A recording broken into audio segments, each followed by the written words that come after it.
Hello friends, welcome back to my channel. आज हम एक सोती हुई राजकुमारी की मूवी के बारे में बात करते हैं, स्लीपिंग ब्यूटी, जो कि एक कर्ज के कारण अपने 16वें जन्मदिन पर सो जाती है।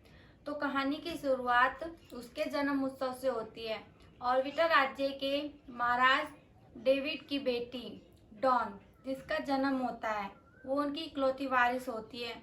तो उसकी खुशी में राज्य के जितने भी लोग हैं, आसपास के जगहों को भी आमंत्रित करते हैं।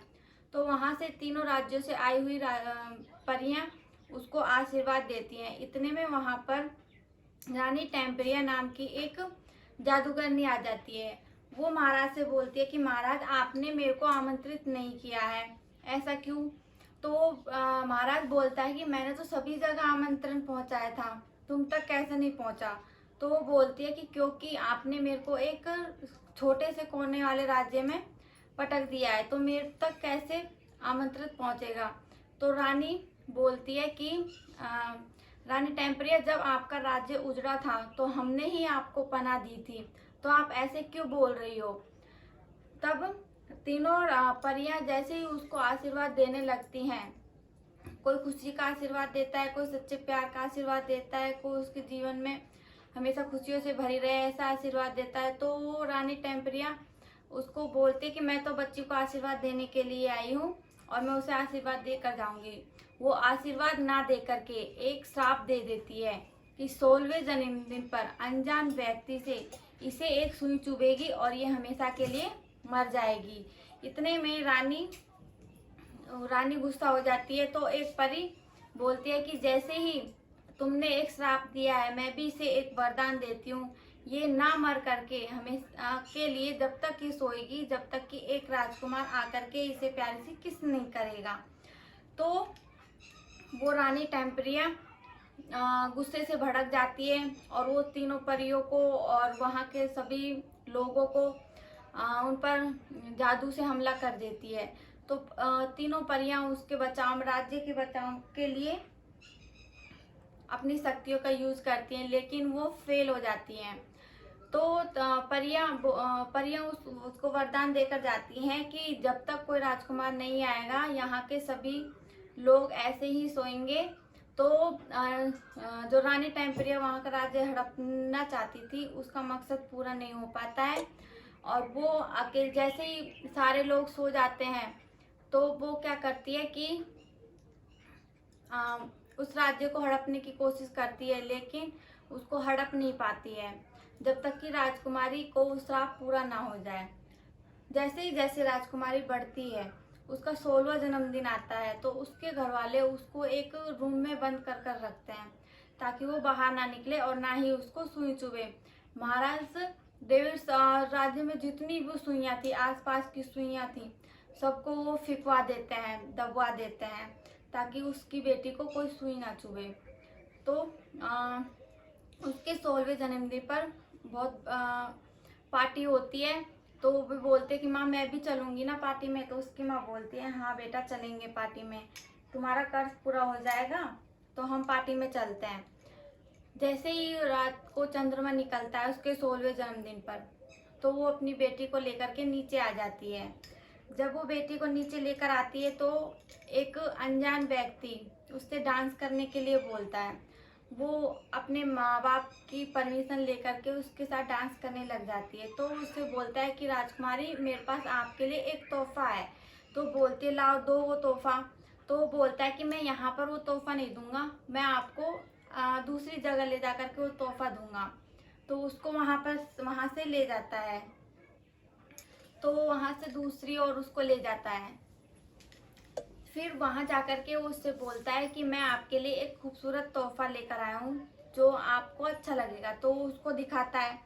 राजकुमारी उसे देखकर बहुत खुश होती है। तो वो पूछती है, उसमें एक सुंदर सी ड्रेस होती है, तो वो पूछती है कि आपने इसे कैसे बनाया है, ये बहुत ही अच्छी है। तो वो उसको एक सुई देता है। वो बोलता है कि मैंने इससे बनाया। तो वो उससे पूछती है कि तुम्हारे पास ये कहाँ से आई? मेरे पिताजी ने तो सारी सुइयां यहाँ की थी, वो सारी फिकवा दी थी। तो बोल रहे थे कि तुम किसी को बताना मत, ये मेरे पास चुपचाप से मैंने रख रखी थी। तो फिर क्या होता है जैसे ही राजकुमारी उस सुई को लेती है और उसे चुभा अपने उंगली पर उसको देखते देखते वो सुई उसको उसकी उंगली में चुभ जाती है और वो हमेशा के लिए सो जाती है। और वहाँ पर जितने भी राज्य के लोग होते हैं, जितनी भी प्रजा होती है, सब वहाँ की जनता सो जाती है। दूसरे राज्य में भैरव नाम का एक लड़का होता है, जिसको वहाँ के राजा उसके पिताजी को मारकर उस राज्य को हड़प कर उस लड़के को वहाँ पर राजकुमार को कोड़े खाने के लिए ले आया था। तो जो भी गलती होती थी राजकुमार उसे ऐसे ही कोड़े मारते थे।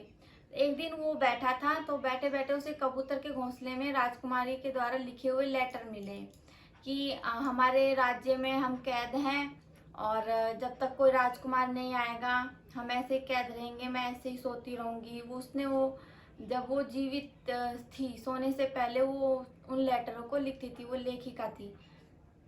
जैसे ही उसको पता चलता है तो वहाँ का जो राजकुमार होता है वो भी क्या करता है कि उसको देख लेता है, उस नक्शे को। उस नक्शे के द्वारा वो आगे बढ़ते चले जाते हैं। जैसे ही उस नक्शे से वो आगे बढ़ते हैं तो उन्हें बहुत भारी मुसीबतों का सामना करना पड़ता है।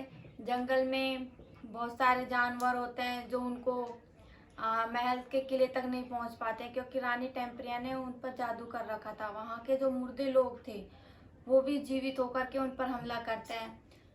तो जो भैरव होता है वो एक सच्चा इंसान होता है, सच्चे दिल वाला। जैसे कि एक परी ने उसे वरदान दिया था, वो उसको उसकी राजकुमारी के मकसद से ही जाता है कि वो कैसे न कैसे उससे जगे और उस किले से बाहर निकले। तो जैसे ही वो आगे बढ़ते हैं रानी टेम्परिया अपनी पूरी शक्तियों से उसे हराने की कोशिश करती हैं, पर वो फिर भी राजकुमारी तक पहुंच जाते हैं। तो जो राजकुमार उसे शादी करने के लिए आ रहा था तो वो उसको किस करता है तो वो नहीं जागती, क्योंकि वो एक सच्चा इंसान नहीं था, वो एक बेकार इंसान था।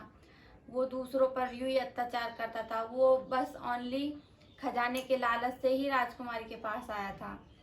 तो जो भैरू होता है वो लास्ट में टेम्परिया को हरा करके राजकुमारी को किस करता है, उस किस से वो जाग जाती है, जिससे फिर जो उसका राज्य होता है और उस राज्य में जितने भी लोग होते हैं सोए हुए, वो सारे के सारे जाग जाते हैं। और उनकी शादी को 1 साल हो जाता है तो उनकी एक पुत्री होती है, जिसके जन्मदिन पर फिर जो रानी टेम्परिया जैसी एक परी आती है और फिर उसे वो श्राप देती है। तो सारे लोग आश्चर्यचकित हो जाते हैं।